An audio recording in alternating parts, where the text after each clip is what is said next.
ॐ श्री गणेशाय नमः। अथ श्री सप्तमुखी हनुमत्कवचं विनियोगः। ॐ अस्य श्री सप्तमुखी वीर हनुमत्कवच स्तोत्रमन्त्रस्य नारद ऋषिः अनुष्टुप् छन्दः। श्री सप्तमुखी कपिः परमात्मा देवता।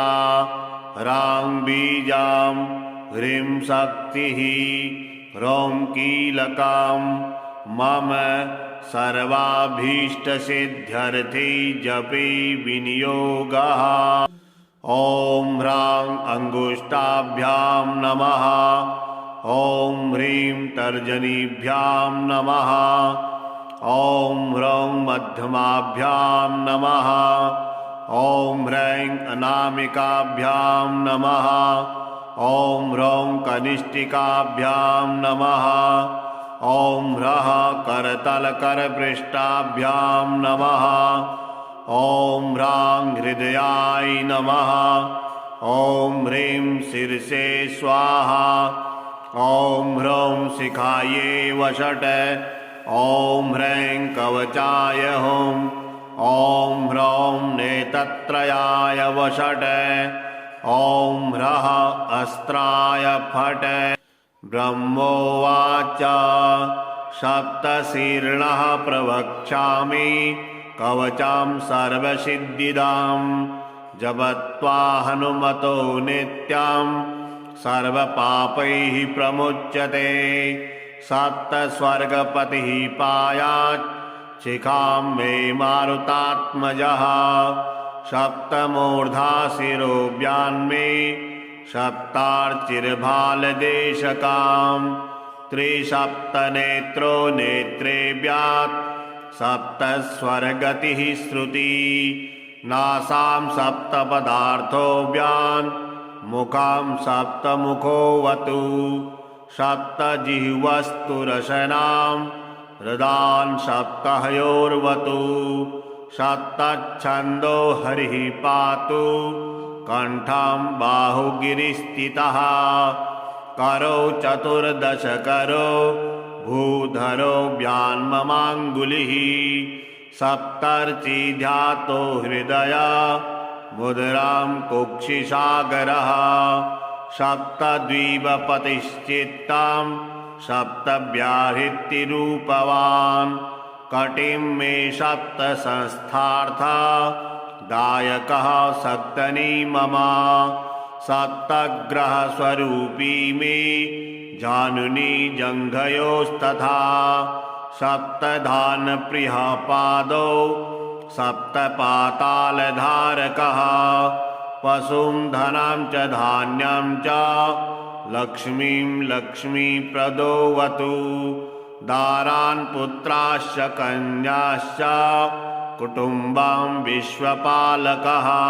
अनुरुक्तस्थानमपि मे पायाद्वायुसुतः सदा। चौरेभ्यो व्यालद्रष्टृभ्यः शृङ्गेभ्यो भूतराक्षसात्। दैत्येभ्योऽप्यथ यक्षेभ्यो ब्रह्मराक्षसजातभयात्। द्रष्टा करालवदनो हनुमान् मां सदावतु। परशस्त्रमन्त्रतन्त्रयन्त्र अग्निज्जलविद्युतः। रुद्रान् सह शत्रुसङ्ग्रामात् सर्वावस्थासु सर्वभृत्। ॐ नमो भगवते सप्तवदनाय आद्यकपिमुखाय वीरहनुमते सर्वशत्रुसंहारणाय। ठं ठं ठं ठं ठं ठं ठं। ॐ नमः स्वाहा। ॐ नमो भगवते सप्तवदनाय द्वितीयनारसिंहास्याय अत्युग्रतेजो वपुषे भीषणाय भयनाशनाय हं हं हं हं हं हं। ॐ नमः स्वाहा। ॐ नमो भगवते सप्तवदनाय तृतीयगरुडवक्त्राय वज्रदृष्ट्राय महाबलाय सर्वरोगविनाशाय मम मम मम मम मम मम मम ॐ नमः स्वाहा। ॐ नमो भगवते सप्तवदनाय चतुर्थक्रोडतुण्डाय सौमित्रिरक्षकाय पुत्राद्यविवृद्धिकराय लं लं लं लं लं लं लं ॐ नमः स्वाहा। ॐ नमो भगवते सप्तवदनाय पंचमाश्ववदनाय रुद्रमूर्तये सर्ववशीकरणाय सर्वनिगमस्वरूपाय ॐ ॐ ॐ ॐ ॐ ॐ ॐ ॐ नमः स्वाहा। ॐ नमो भगवते सप्तवदनाय षड्गोमुखाय सूर्यस्वरूपाय सर्वरोगहराय मुक्तिदात्रे ॐ ॐ ॐ ॐ ॐ ॐ ॐ नमः स्वाहा। ॐ नमो भगवते सप्तवदनाय सप्तममानुषमुखाय रुद्रावताराय अंजनासुताय सकलदिग्यशो विस्तारकाय वज्रदेहाय सुग्रीवसाह्यकराय उदधिलङ्घनाय सीताशुद्धिकराय लङ्कादहनाय अनेकराक्षसान्तकाय रमानन्दायकाय अनेकपर्वतोत्पाटकाय सेतुबन्धकाय कविसैन्यनायकाय रावणान्तकाय ब्रह्मचर्याश्रमिणे कौपीनब्रह्मसूत्रधारकाय रामहृदयाय सर्वदुष्टग्रहनिवारणाय शाकनी डाकनी बेताल ब्रह्म राक्षस भैरवग्रह यक्षग्रह पिचासग्रह ब्रह्मग्रह क्षत्रियग्रह वैश्यग्रह शूद्रग्रहान्त्यर्जग्रह हेमलच्छग्रह सर्वग्रहोच्चाटकाय मम सर्वकार्यसाधकाय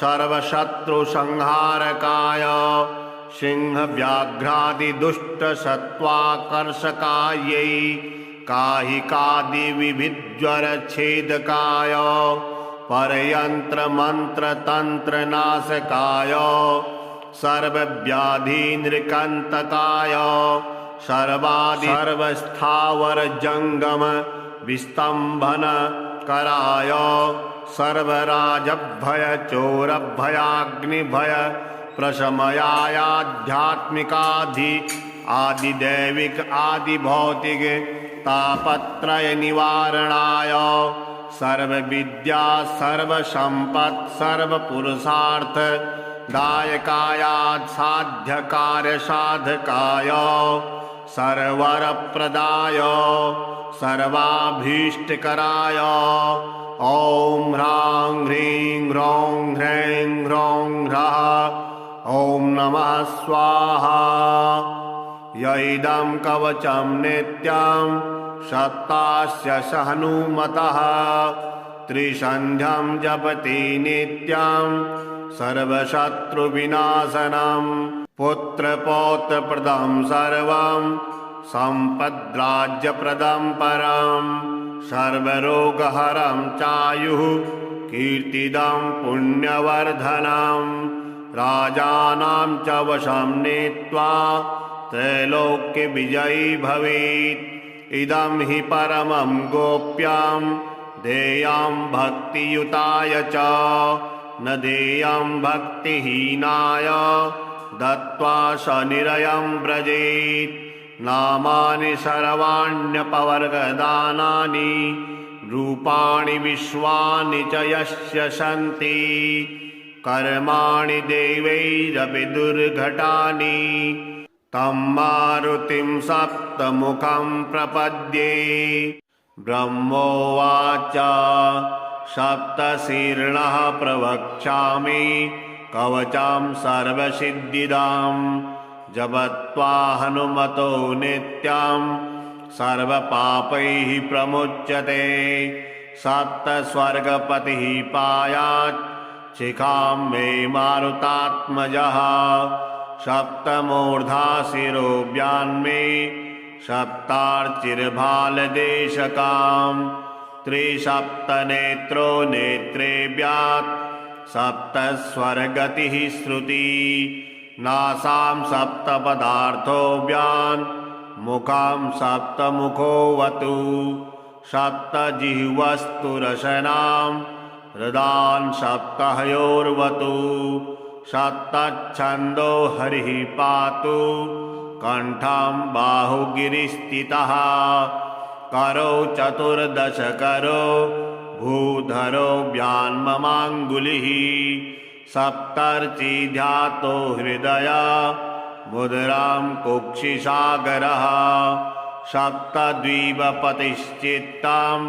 सप्तव्याहृतिरूपवान् कटिं मे सप्तसंस्थार्था दायकः सप्तनी मम सप्तग्रहस्वरूपी मे जानुनी जङ्घयोस्तथा सप्तधानप्रियः पादौ सप्तपातालधारकः पशुं धनं च धान्यं च लक्ष्मीं लक्ष्मीप्रदोऽवतु दारान् पुत्राश्च कन्याश्च कुटुम्बं विश्वपालकः अनुरुक्तस्थानमपि मे पायाद्वायुश्रुतः सदा चौरेभ्यो व्यालद्रष्टृभ्यः शृङ्गेभ्यो भूतराक्षसात् दैत्येभ्योऽप्यथ यक्षेभ्यो ब्रह्मराक्षसजातभयात् दृष्टा करालवदनो हनुमान् मां सदावतु परशस्त्रमन्त्रतन्त्रयन्त्र अग्निज्जलविद्युतः रुद्रान् सह शत्रुसङ्ग्रामा सर्वावस्थासु सर्वभृत् ॐ नमो भगवते सप्तवदनाय आद्यकपिमुखाय वीरहनुमते सर्वशत्रुसंहारणाय ठं ठं ठं ठं ठं ठं ठं ॐ नमः स्वाहा। ॐ नमो भगवते सप्तवदनाय द्वितीयनारसिंहास्याय अत्युग्रतेजो वपुषे भीषणाय भयनाशनाय हं हं हं हं हं हं ॐ नमः स्वाहा। ॐ नमो भगवते सप्तवदनाय तृतीयगरुडवक्त्राय वज्रदृष्ट्राय महाबलाय सर्वरोगविनाशाय मं मं मं मं मं मं मं ॐ नमः स्वाहा। ॐ नमो भगवते सप्तवदनाय चतुर्थक्रोडतुण्डाय सौमित्रिरक्षकाय पुत्राद्यविवृद्धिकराय लं लं लं लं लं लं लं ॐ नमः स्वाहा। ॐ नमो भगवते सप्तवदनाय पंचमाश्ववदनाय रुद्रमूर्तये सर्ववशीकरणाय सर्वनिगमस्वरूपाय रुं रुं रुं रुं रुं रुं रुं ॐ नमः स्वाहा। ॐ नमो भगवते सप्तवदनाय षड्गोमुखाय सूर्यस्वरूपाय सर्वरोगहराय मुक्तिदात्रे ॐ ॐ ॐ ॐ ॐ ॐ ॐ नमः स्वाहा।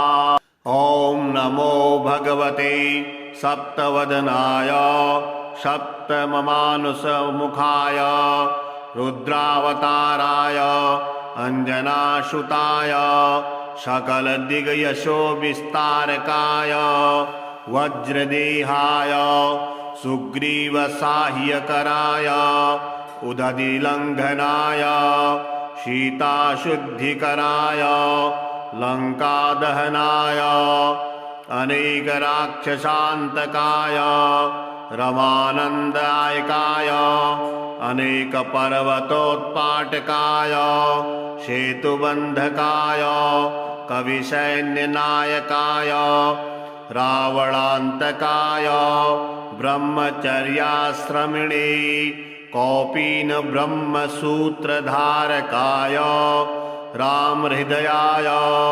सर्वदुष्टग्रहनिवारणाय साकनी डाकनी वेताल ब्रह्म राक्षस भैरवग्रह यक्षग्रह पिचासग्रह ब्रह्मग्रह क्षत्रियग्रह वैश्यग्रह शूद्रग्रहान्त्यर्जग्रह हेमलच्छग्रह सर्वग्रहोच्चाटकाय मम सर्वकार्यसाधकाय सर्वशत्रुसंहारकाय सिंहव्याघ्रादिदुष्टसत्त्वाकर्षकायै काहिकादिविभिज्वरच्छेदकाय परयन्त्रमन्त्रतन्त्रनाशकाय सर्वव्याधिनृकन्तकाय सर्वस्थावरजङ्गम विस्तम्भनकराय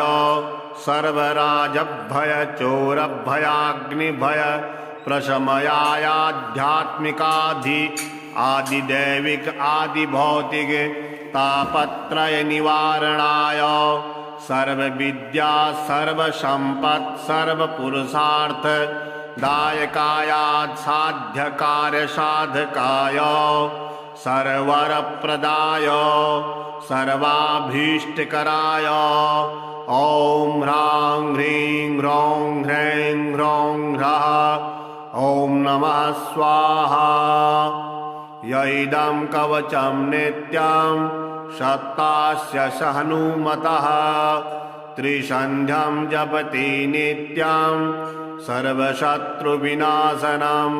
पुत्रपौत्रप्रदं सर्वं सम्पद्राज्यप्रदं परं सर्वरोगहरं चायुः कीर्तिदं पुण्यवर्धनं राजानां च वशं नीत्वा त्रैलोक्यविजयी भवेत् इदं हि परमं गोप्यं देयं भक्तियुताय च न देयं भक्तिहीनाय दत्त्वा सनिरयं व्रजेत् नामानि सर्वाण्यपवर्गदानानि रूपाणि विश्वानि च यस्य सन्ति कर्माणि देवैरपि दुर्घटानि तं मारुतिं सप्तमुखं प्रपद्ये ब्रह्मोवाच सप्तशीर्षः प्रवक्ष्यामि कवचं सर्वसिद्धिदां जपत्वा हनुमतो नित्यं सर्वपापैः प्रमुच्यते सप्तस्वर्गपतिः पायात् शिखां मे मारुतात्मजः सप्तमूर्धा शिरोव्यान्मे सप्तार्चिर्भालदेशकां त्रिसप्तनेत्रो नेत्रेभ्यात् सप्तस्वर्गतिः श्रुति नासां सप्तपदार्थोऽव्यान् मुखां सप्तमुखोऽवतु सप्तजिह्वस्तु रसनां हृदान् सप्तहयोर्वतु सप्तच्छन्दो हरिः पातु कण्ठं बाहुगिरिस्थितः करौ चतुर्दशकरो भूधरो व्यान्ममाङ्गुलिः सप्तर्षि ध्यातो हृदय मुद्रां कुक्षिसागरः सप्तद्वीपतिश्चित्तं सप्तव्याहृतिरूपवान् कटिं मे सप्त संस्थार्था दायकः सप्तनी मम सप्तग्रह स्वरूपी मे जानुनी जंघयोस्तथा सप्तधान प्रिय पादौ सप्तपातालधारकः पशुं धनं च धान्यं च लक्ष्मीं लक्ष्मीप्रदोऽवतु दारान् पुत्राश्च कन्याश्च कुटुम्बं विश्वपालकः अनुरुक्तस्थानमपि मे पायाद्वायुसुतः सदा चौरेभ्यो व्यालद्रष्टृभ्यः शृङ्गेभ्यो भूतराक्षसात् दैत्येभ्योऽप्यथ यक्षेभ्यो ब्रह्मराक्षसजातभयात् दृष्टा करालवदनो हनुमान् मां सदावतु परशस्त्रमन्त्रतन्त्रयन्त्र अग्निज्जलविद्युतः रुद्रान् सह शत्रुसङ्ग्रामा सर्वावस्थासु सर्वभृत् ॐ नमो भगवते सप्तवदनाय आद्यकपिमुखाय वीरहनुमते सर्वशत्रुसंहारणाय ठं ठं ठं ठं ठं ठं ठं ॐ नमः स्वाहा ॐ नमो भगवते सप्तवदनाय द्वितीयनारसिंहास्याय अत्युग्रतेजो वपुषे भीषणाय भयनाशनाय हं हं हं हं हं हं ॐ नमः स्वाहा ॐ नमो भगवते सप्तवदनाय तृतीयगरुडवक्त्राय वज्रदृष्ट्राय महाबलाय सर्वरोगविनाशाय मं मं मं मं मं मं मं ॐ नमः स्वाहा ॐ नमो भगवते सप्तवदनाय चतुर्थक्रोडतुण्डाय सौमित्रिरक्षकाय पुत्राद्यविवृद्धिकराय लं लं लं लं लं लं लं ॐ नमः स्वाहा ॐ नमो भगवते सप्तवदनाय पञ्चमाश्ववदनाय रुद्रमूर्तये सर्ववशीकरणाय सर्वनिगमस्वरूपाय रुं रुं रुं रुं रुं रुं रुं ॐ नमः स्वाहा ॐ नमो भगवते सप्तवदनाय षड्गोमुखाय सूर्यस्वरूपाय सर्वरोगहराय मुक्तिदात्रे ॐ ॐ ॐ ॐ ॐ ॐ ॐ नमः स्वाहा ॐ नमो भगवते सप्तवदनाय सप्तममानुषमुखाय रुद्रावताराय अंजनासुताय सकलदिग्यशो विस्तारकाय वज्रदेहाय सुग्रीवसाह्यकराय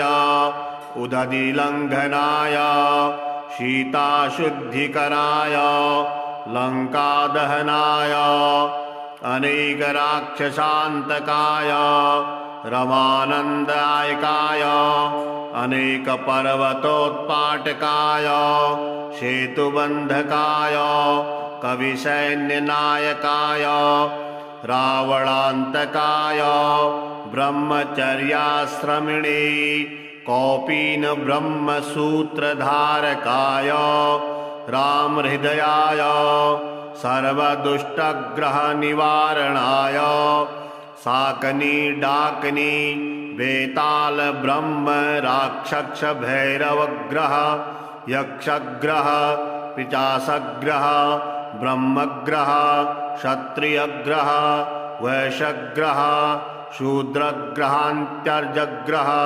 हेमलच्छग्रह सर्वग्रहोच्चाटकाय मम सर्वकार्यसाधकाय सर्वशत्रुसंहारकाय सिंहव्याघ्रादिदुष्टसत्त्वाकर्षकायै काहिकादिविभिज्वरच्छेदकाय परयन्त्रमन्त्रतन्त्रनाशकाय सर्वव्याधिनिर्कन्तकाय सर्वस्थावरजङ्गम विस्तम्भनकराय सर्वराजभय चोरभयाग्निभय प्रशमयाध्यात्मिकाधि आदिदैविक आदिभौतिक तापत्रय निवारणाय सर्वविद्या सर्वसंपत् सर्वपुरुषार्थ दायकाय साध्यकार्यसाधकाय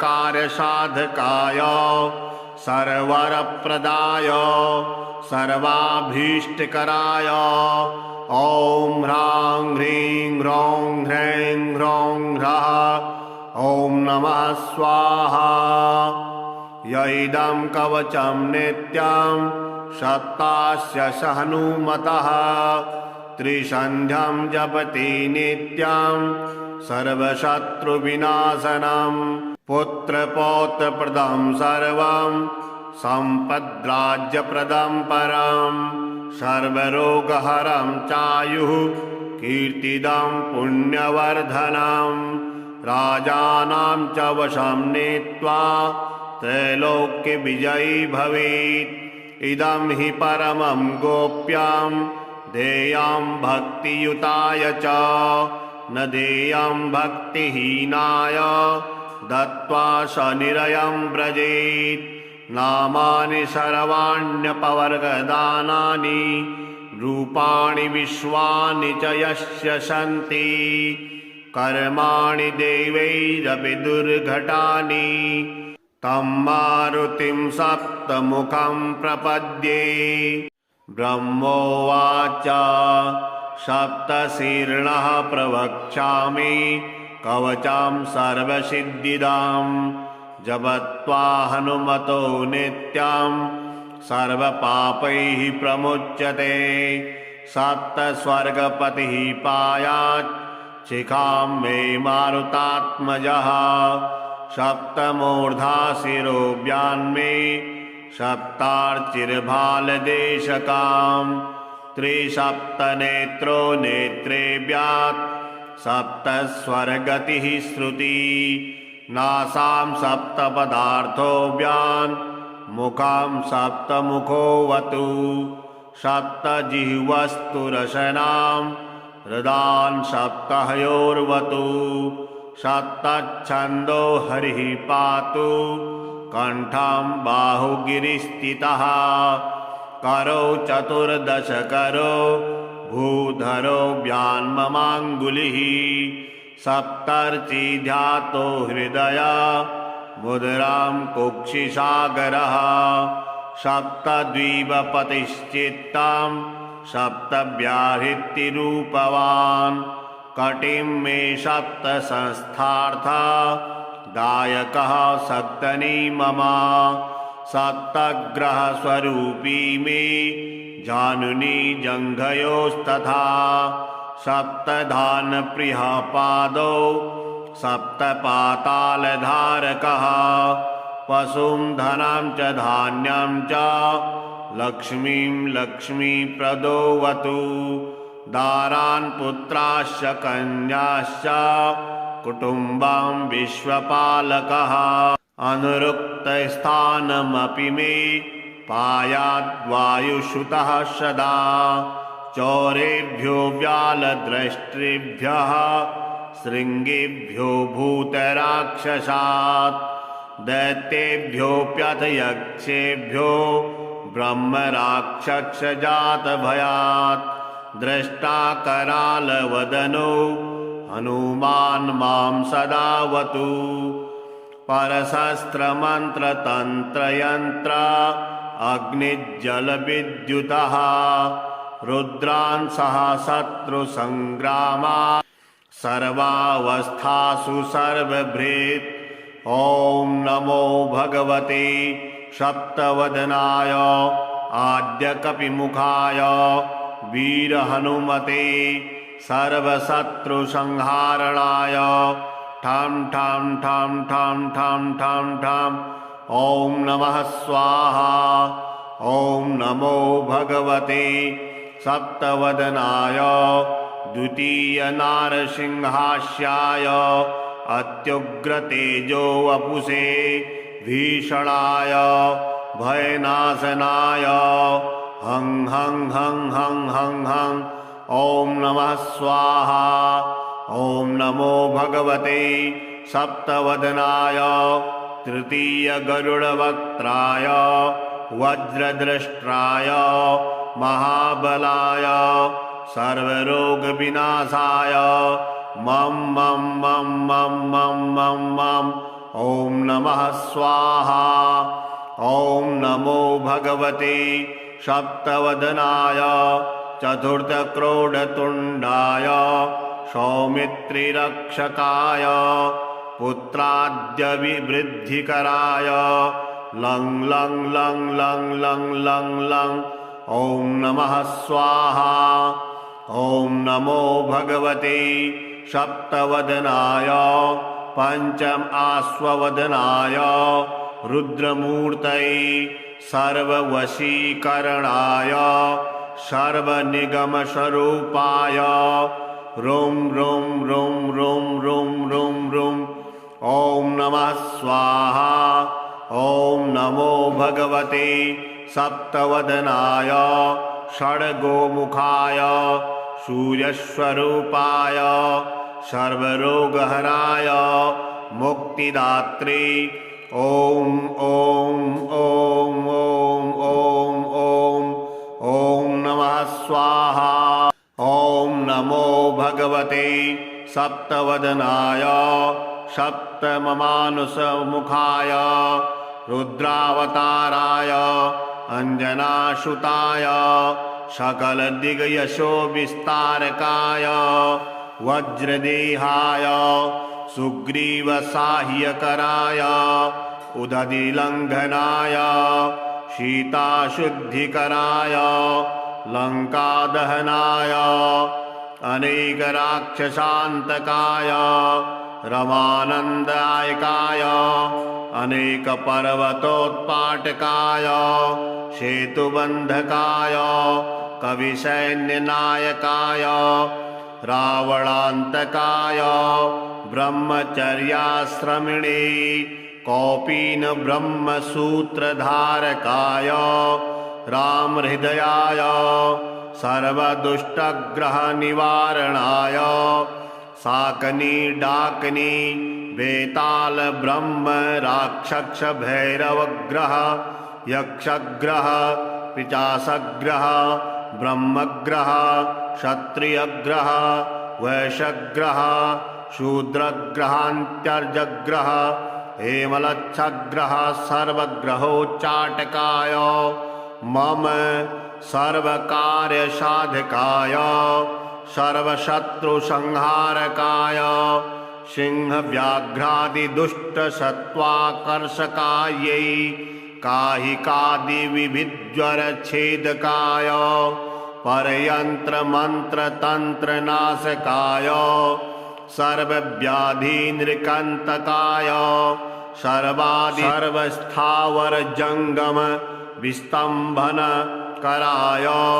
सर्वराजभय चोरभयाग्निभय प्रशमयाध्यात्मिकाधि आदिदैविक आदिभौतिक तापत्रय निवारणाय सर्वविद्या सर्वसम्पत् सर्वपुरुषार्थ दायकायात् साध्यकार्य साधकाय सर्ववरप्रदाय सर्वाभीष्टकराय ॐ ह्रां ह्रीं ह्रौं ह्रैं ह्रौं ह्रः ॐ नमः स्वाहा।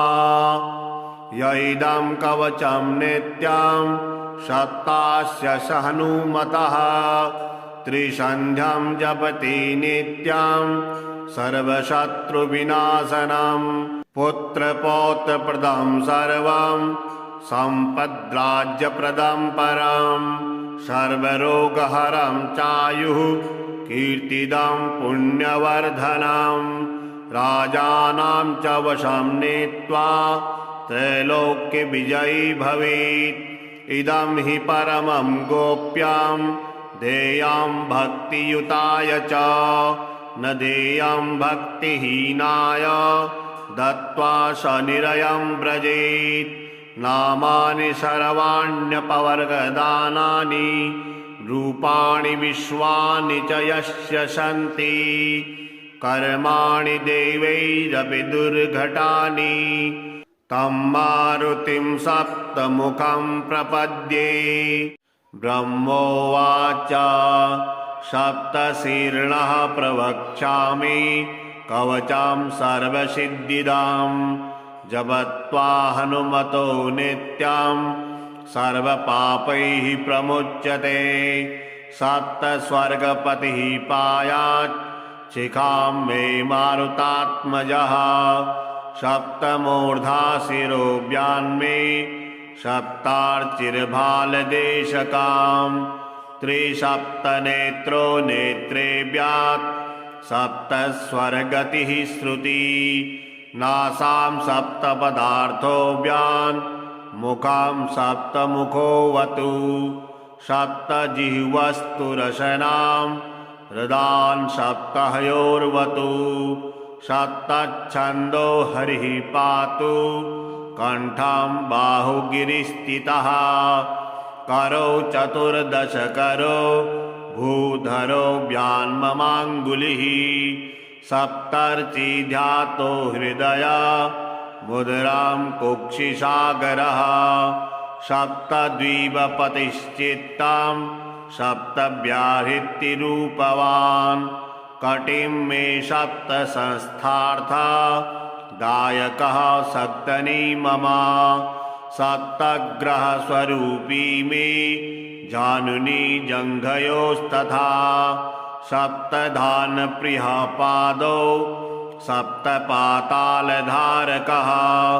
पशुं धनं च धान्यं च लक्ष्मीं लक्ष्मीप्रदोऽवतु दारान् पुत्राश्च कन्याश्च कुटुम्बं विश्वपालकः अनुरुक्तस्थानमपि मे पायाद्वायुश्रुतः सदा चौरेभ्यो व्यालद्रष्टृभ्यः शृङ्गेभ्यो भूतराक्षसात् दैत्येभ्योऽप्यथ यक्षेभ्यो ब्रह्मराक्षसजातभयात् द्रष्टा करालवदनो हनुमान् मां सदावतु परशस्त्रमन्त्रतन्त्रयन्त्र अग्निज्जलविद्युतः रुद्रान् सह शत्रुसङ्ग्रामात् सर्वावस्थासु सर्वभृत् ॐ नमो भगवते सप्तवदनाय आद्यकपिमुखाय वीरहनुमते सर्वशत्रुसंहारणाय ठं ठं ठं ठं ठं ठं ठं ॐ नमः स्वाहा। ॐ नमो भगवते सप्तवदनाय द्वितीयनारसिंहास्याय अत्युग्रतेजो वपुषे भीषणाय भयनाशनाय हं हं हं हं हं हं ॐ नमः स्वाहा। ॐ नमो भगवते सप्तवदनाय तृतीयगरुडवक्त्राय वज्रद्रष्ट्राय महाबलाय सर्वरोगविनाशाय मं मं मं मं मं मं मं ॐ नमः स्वाहा। ॐ नमो भगवते सप्तवदनाय चतुर्थक्रोडतुण्डाय सौमित्रिरक्षकाय पुत्राद्यविवृद्धिकराय लं लं लं लं लं लं लं ॐ नमः स्वाहा। ॐ नमो भगवते सप्तवदनाय पंचम आश्ववदनाय रुद्रमूर्तये सर्ववशीकरणाय सर्वनिगमस्वरूपाय रुं रुं रुं रुं रुं रुं रुं। ॐ नमः स्वाहा। ॐ नमो भगवते सप्तवदनाय षड्गोमुखाय सूर्यस्वरूपाय सर्वरोगहराय मुक्तिदात्रे। ॐ ॐ ॐ ॐ ॐ ॐ ॐ नमः स्वाहा। ॐ नमो भगवते सप्तवदनाय सप्तममानुषमुखाय रुद्रावताराय अंजनासुताय सकलदिग्यशो विस्तारकाय वज्रदेहाय सुग्रीवसाह्यकराय उदधिलङ्घनाय सीताशुद्धिकराय लङ्कादहनाय अनेकराक्षसान्तकाय रमानन्दायकाय अनेकपर्वतोत्पाटकाय सेतुबन्धकाय कविसैन्यनायकाय रावणान्तकाय ब्रह्मचर्याश्रमिणे कौपीनब्रह्मसूत्रधारकाय रामहृदयाय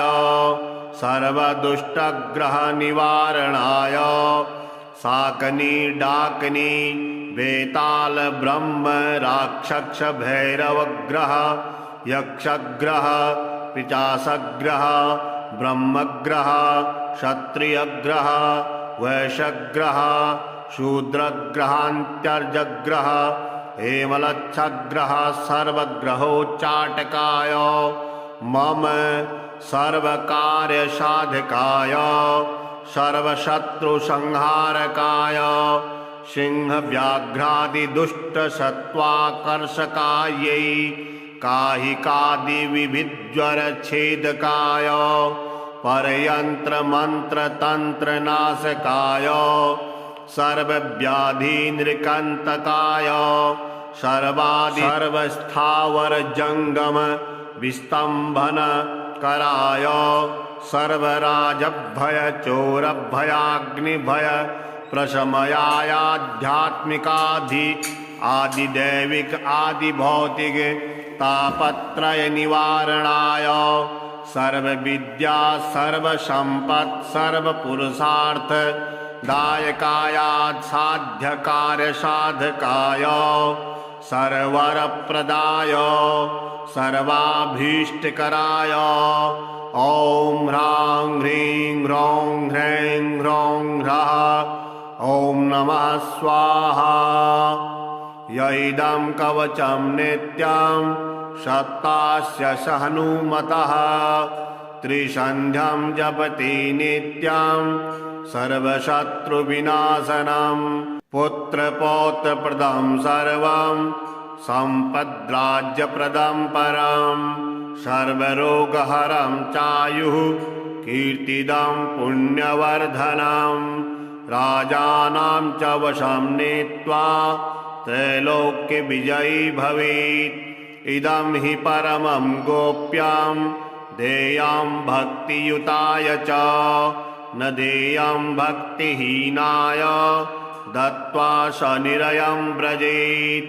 नामानि सर्वाण्यपवर्गदानानि रूपाणि विश्वानि च यस्य सन्ति कर्माणि देवैरपि दुर्घटानि तं मारुतिं सप्तमुखं प्रपद्ये।